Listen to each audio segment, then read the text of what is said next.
ரெக்கார்டாக போகல சொல்லுங்க சரியா இந்த டேய் சொல்லியிருக்க வேண்டாமா ஐயா இன்னைக்கு எபிசோடுக்கு வரப்போகிற மோலாகேஷ் தாரு ஐத்தான் பார்க்க போகிறோம் ஒரு பற்றி குட்டியோடு கேட்டீங்கன்னா சொல்லுவா இவரா அரசோக்கே அப்படின்னு சொல்லுவாங்க அப்படியே நீங்கள் அங்கிட்டால் வந்தீங்கன்னா பெருமாக்கள் கேளுங்க கல்லால் அடிப்பானு அப்படியா பட்டு ஒரு கேரக்டர் தான் இன்னைக்கு வர போகிறார் ரைட் இன்னொன்று புரிஞ்சு எல்லாம் கையை போடுன்னு அப்படி இல்லாட்டி கையை போட்டு ஜோகியை போடுவார் அவர் எல்லாம் கையை தட்டுங்க வரப்போகிறோர் மரத்தடி மார்க்கஸ்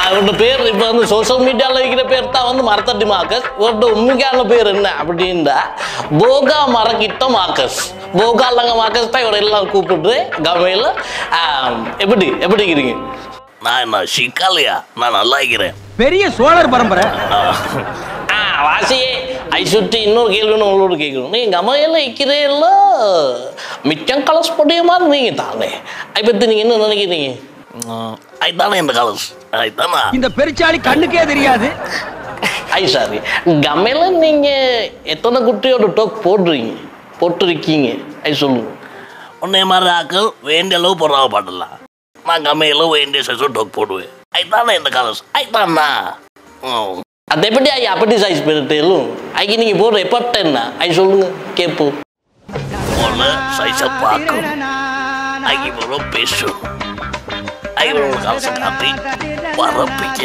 வாசியாப்பா நீ ரைட் இப்போக்கி ப்ரொடியூமாருக்கு ஓட் அட்வைஸ் என்ன இப்போக்கி ப்ரொடியூமர்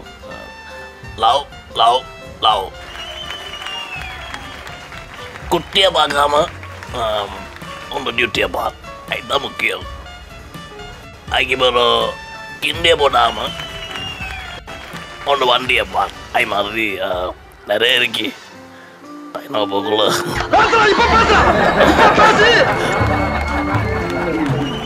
அது மாதிரி ஹஸ்பண்டை பார்க்காம உன்னோட ரெஸ்பெக்டை பார்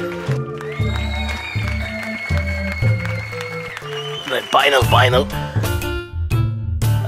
ஜாலியை தேட்டாமல் உன்னோட சோழியை பார் மரத்தடி மாக்க செருப்பாட்டி கொடுத்து வாக்கில் பேசிட்டு போய்க்கிறார் அது மட்டும் இல்லை இப்போ நான் இந்த சொல்ல போகிறோம் சின்ன பேக் அந்த பேக்கில் அதே பேக் இல்லைடா பிரேக்டா பேக்கை தூக்குறாய் சக்தி பேக்கு போய் உள்ள ரைட் பேக் போகிறோம் ஐக்கி போகிறோம் இன்னொரு ஊர்லேருந்து தார் வந்து பேசுகிறான் அந்த குழந்தை நோய் சொந்தே இது நீங்கள் கழுவிட்டு வாரு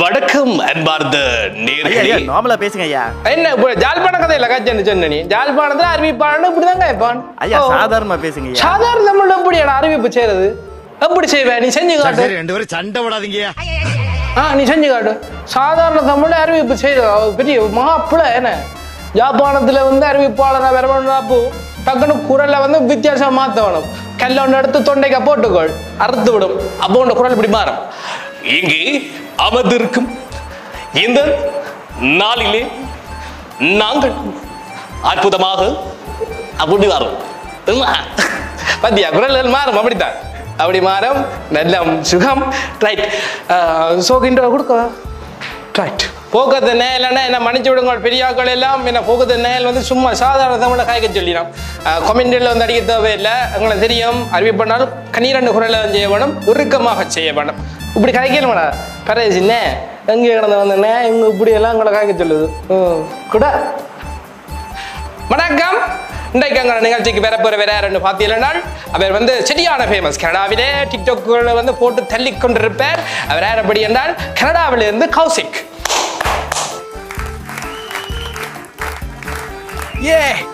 வணக்கம் அண்ணா வணக்கம் வணக்கமா உதஎன்ன உணக்கம்ன்றான் அந்த நல்ல ஒரு சீசன் தானே அங்காலங்காலம் போய் பானக்கத்தை குடிச்சு தெரிஞ்சிருப்பா அந்த அந்த பழக்கத்தில் நான் வந்து இங்கே கதைக்கிறது ரெக்கார்ட் ஆகிட்டோ அழிச்சு அவனை எப்படி என்ன கனடாவில் நல்லவா கனடாவில் நல்லம் ஆனால் இங்கே இருக்காக்கள் சரியான நாத்தம் ரோடெல்லாம் குப்பை இல்லை விலங்கல என்னண்ட என்னென்றால் தமிழ் கொஞ்சம் கஷ்டம் உதேஷ் உனக்கு சொன்னால அதுக்கு வர வேண்டாம்ண்டு தமிழ் கஷ்டம் என்ன என்ன சரி தமிழ் உங்களுக்கு தமிழ் பற்றி இருக்கோ? ஆம், நான் மாவீடு சின்னத்துக்கெல்லாம் போய் விளக்கு கொளுத்தின் நான். அண்ணா நீங்கள் என்ன எத்தனை வருஷத்துக்கு முதல்ல கனடாக்கு போனீங்களண்ணே? 6 மாசத்துக்கு பத்தில 6 மாதம் என்ன? இப்போ 6 மாதம் பண்ணால் போன பெரிய மாவீரத்தின நினைவேந்தலுக்கு என்ன செஞ்ச நீ? கொழும்புல டிஜே ஷோ ஒன்று அடிச்சவினம் நான் அங்கே போயிட்டேன். ஏடா இங்கெல்லாம் மாவீரத்தினம் நினைவேந்தலாம் செஞ்சவே இல்லை. அப்போ அங்கெல்லாம் மேன் போவே இல்லை. அங்கே போயிருக்கலாமே. பட் அங்குதான் நல்ல இங்க சரியில்லை. கனடாக்கு நீர் எப்படி போன் நீர்? வெல் விசிட் விஷால போனான். ஓ அப்படியா விஷயம்? நான் எலும்பு நீ இது என்ன இது? கனடாக்கு போயிட்டு வந்து நீ என்ன நெச்சேன்னு இருக்கிற? நான் போய் 6 மாதம் இல்லை கதை பேச்சு இல்லாமல் ஜெனி என்ற இங்கே வந்துட்டு கேட்குது. இங்கே வெயில் கூடையாம் பிச்சை எடுத்து தெரிஞ்சேண்ணே இங்கே வெயிலுக்குள்ள நாத்தம் பண்ண வாசம் பண்ண உனக்கு முதல்ல இங்கே இருக்கிற என்னன்னு தெரியுமே உனக்கு? வாசம் பண்ண நீ என்ன? நீ வெளியே போகக்குள்ள உனக்கு வீட்டுக்கு இருக்க மெல்லிய போக தேய்ச்சிட்டு போற நீ என்ன? நீ எல்லாம் வந்து காய்க்க போடா வெளியே அள்ளி ஏறிங்க தானே வெளியே வேற கூடாது. என்னடா இந்த நாயெல்லாம் கனடா ஜெர்மனிலாம் சுத்தின்னு இருக்கு, எனக்கு தான் போறதுக்கு ஒன்றும் கிடைக்கல. உங்களுக்கு ஜெர்மனுக்கு 100% ஸ்காலர்ஷிப்போட ஸ்டூடெண்ட் விசா வேணுமா? அது மட்டும் இல்லாமல் கனடாக்கு 75% லோனோட உங்களுக்கு ஸ்டூடெண்ட் விசா வேணுமா? எதுவாக இருந்தாலும் உடனே என்ன பண்ணுங்க அப்படின்னு பார்த்தீங்கன்னா வந்து ராவனா மைக்ரேஷன் வந்து உடனே கான்டாக்ட் பண்ணுங்க.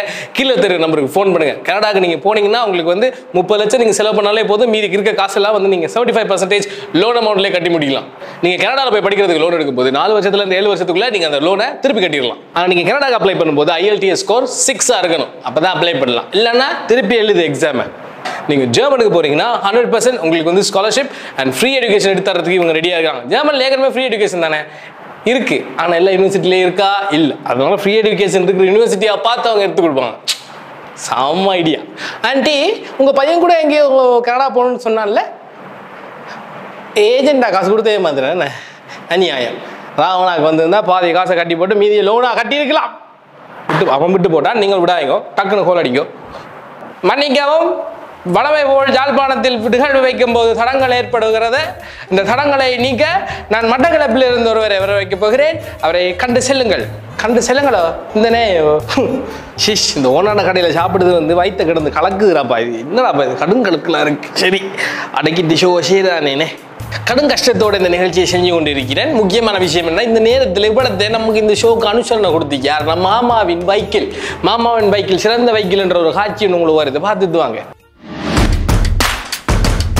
மாமாட வைக்கிள், இது மாமாட வைக்கிள், மாமாட வைக்கிள், இது மாமாட வைக்கிள். மாவாட வைக்கிள் அதிநவீன சூப்பர் பானம், குடித்தால் உடனே பறந்து விடுவீர். பாபாவின் வைக்கிள்.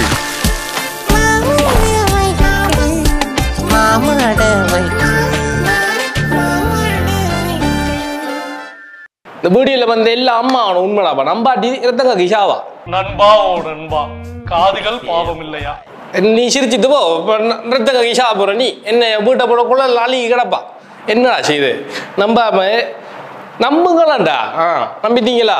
இப்போ நம்ம ஷோக்கு ஆறு வரப்போறான்னா இன்றைக்கு நம்ம ஷோக்கு வந்து ஒரு விருந்தனாக வந்திருக்கிறவர். விருந்திரன்லாம் சும்மா வந்திருப்பான், இந்த டீஎம் பெட்டிஷன் குடிச்சோன்னா நக்கி தோடிடுவான். அப்புறம் என்ன அப்பச்சு கேள்வி தங்க இருக்கி வந்திருக்கேன். ஆமியன் வாங்க. என்ன பேய் என்னடா ஆமியன் கொளுத்து தொக்கேன் ஆயிட்டா? கருத்து என்ன காப்பிரியாடா நீ? இப்படி ஆயிருக்கியா? சரி எப்படி இருக்கியா? ஒரு ஒன்று இப்படியாடா வைக்கிறேன் கருத்து தான் பெருத்து தாண்டு என்ன ஆக்கல்றா நீங்க? அது என்ன எங்களோட ஊருக்கு அது பழக்கம். வந்த என்னடா இப்படி கொளுத்து போயிருக்கியா? அதுக்கப்புறம் கேட்டுதான் எப்படிதான் இருக்கான்னு கேட்குறேன். என்னடா இது மெலிஞ்சுதா? முதல்ல அதுதான் கேட்குறேன். அவனோட குறைபாடுகளை முதல்ல எடுத்து சொல்றேன். ஆமேன் கடும் படிவா இருக்கீங்க, என்ன செய்றீங்க? இப்ப சொல்லுங்க. நான் ஏஐல வேலையேறேன். ஏஐல வேலையேறியா? அது என்னடா ஏஐல வேலையேறு? எல்லாரும் கேட்டாலும் ஏஐலன்னு சொல்லிட்டு நிற்கீங்க. ஏஐல என்னடா வேலையேறு?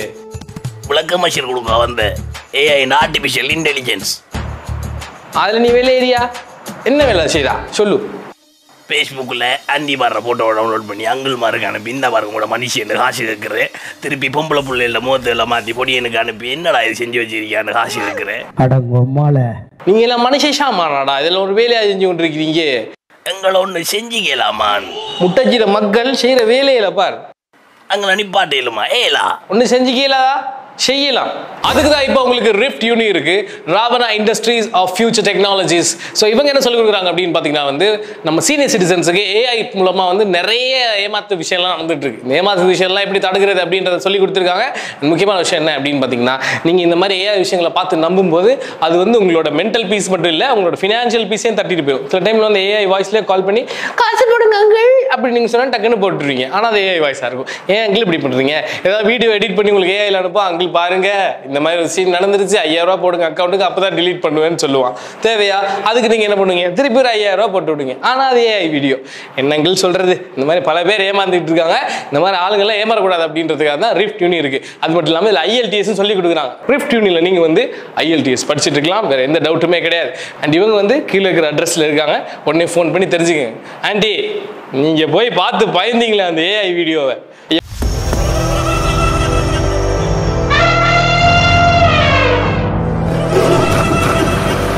எல்லாருக்கும் வணக்கம். இந்த நிகழ்ச்சியை செய்யறது எனக்கு மிச்ச மகிழ்ச்சி. இந்த ஷோட்டு பேர் வந்து யசோ தானே? யசோ அவன் விட்டு பேரே வச்சிருக்கான். நம்ம பேர் வைக்க வேண்டியது புதுப்படின்னு ஷோன்னு வைக்க மாட்டான், ஏன்னா புறமா பிடிச்சவன். அவன் வந்து கேட்டுக்கிருக்கான், அப்புறம் நம்மளை உள்ளால மெமரியில் டிலீட் பண்ணி விட்டானா நம்ம வர முடியாது. எல்லாம் இப்போ ஏஐ தனியாங்கள்.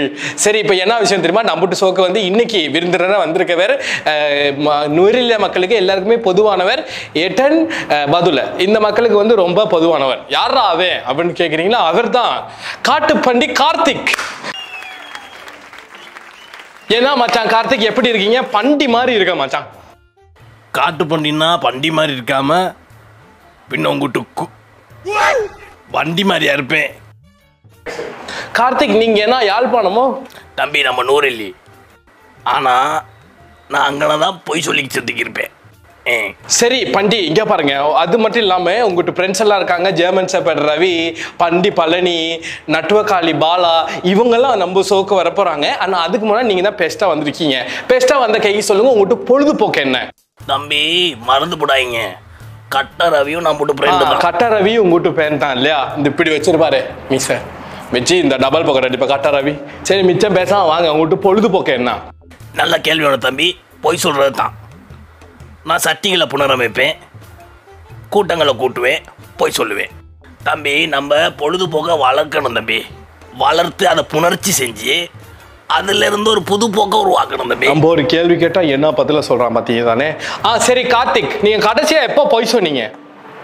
நல்ல கேள்வியோட தம்பி. இந்த இப்ப நமக்கே வெட்டு போடுறியா? மிஸ்டர் கார்த்திக், நம்ம என்ன கேள்வி கேட்டாலும் நீங்க வந்து அதுக்கு சம்பந்தமே இல்லாம தான் பதில் சொல்லுவீங்க. நீங்க சுத்தி வளைச்சு 7 நாளைக்கு பிறகு நீங்க வந்து 8ஆம் பிடி பஸ் எடுத்து வந்து எங்க கூட வந்து 7 நிமிஷம் பேசிட்டு போவீங்க. அதெல்லாம் எங்களுக்கு தேவையில்ல. 7:30 சனி மாதிரி நீங்க வராம விஷயத்தை மட்டும் கேட்டுக்குங்க. இப்போ நான் அடுத்த கேள்வியை கேட்க போறேன். என்னூட்டு கேள்வி தான். ஆப்ஷனே நானே கொடுத்துட்றேன், அதுல ஒன்னா தான் நீங்க எடுக்கணும். மக்களுக்கு தேவையானது என்ன? நல்ல ரோட், நல்ல கல்வி, நல்ல வீடு, சி டெக்ஸ். தம்பி லூசு மாதிரி கேள்வி கேட்க கூடாது. டெக்ஸ்ட் தானே தம்பி. பண்டி பச்சை பரதேசி மாதிரி பதில் சொல்லிக்கிருக்கான். அதான் நம்மளோட மூதாதையர்கள் சொல்லியிருக்காங்க, கண்டிக்கிட்ட நின்றுக்கிட்டு இருக்க பண்டியை பார்த்து நம்ம மண்டி போட்டு கேள்வி கேட்டாலும் கண்டியில் இருக்கிற பண்டி வண்டியை காட்டிட்டு கிண்டியை போட்டுட்டு ஓடுன்றது. அதுதான் இப்போ நாங்கள் செய்ய போகிறோம். ஒரு சின்ன விடைவேலி எடுக்க போகிறோம். விடைவேலின்னு சொல்லிவிட்டு இடைவேலி அதை எடுக்க போகிறேன். இன்னைக்கு பொழப்பு மட்டும் எப்படி பொழந்து வைக்கிறேனோ? டேய் ஓடாத இரு நீ.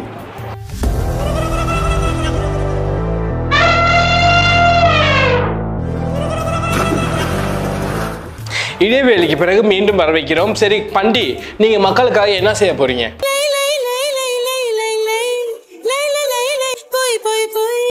தம்பி நாங்க மக்களுக்காக வந்து என்ன போய் சொல்ல போறியா?